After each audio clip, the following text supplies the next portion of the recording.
Si est un véritable cauchemar qu'a vécu la Turquie ces dernières heures.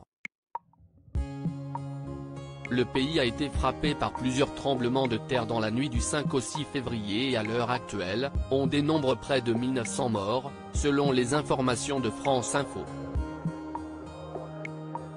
Un bilan très lourd et qui risque malheureusement de s'agrandir au cours des prochaines heures puisque l'on compte de très nombreux disparus, pris sous les décombres des bâtiments s'étant écroulés et parmi les nombreuses personnes dont on n'a encore aucune nouvelle, on retrouve un footballeur bien connu.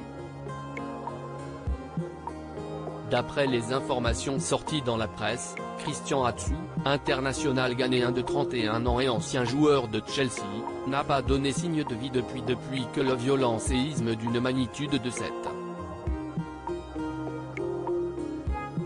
a touché la Turquie. Joueur d'Hatayspor, l'attaquant, élu meilleur joueur de la Coupe d'Afrique des Nations en 2015, était sur le terrain hier soir et il a même marqué un but, mais depuis, il est activement recherché par les secours, qui n'ont plus eu de nouvelles de lui depuis plusieurs heures. Une énorme inquiétude pour ses proches comme pour son club, qui n'a plus de nouvelles de son joueur.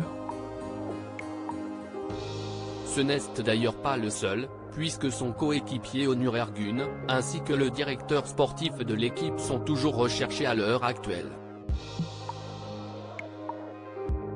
Le corps d'un gardien d'une équipe de 2e division retrouvé sous les décombres des tremblements de terre dévastateurs et qui ont donc fait de très nombreuses victimes. Eyüp Türkaslan, le gardien de but du Yeni Malatyaspor, un club de 2e division turque, a lui été retrouvé mort sous les décombres, comme l'informe l'équipe.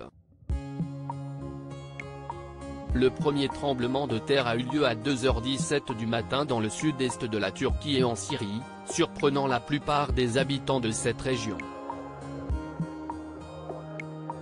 Une deuxième secousse a eu lieu en fin de matinée, à une centaine de kilomètres au nord du premier séisme et dont la magnitude a été quasiment équivalente. Pour l'heure, le bilan est déjà très lourd et de nombreux pays ont déjà annoncé une intervention rapide.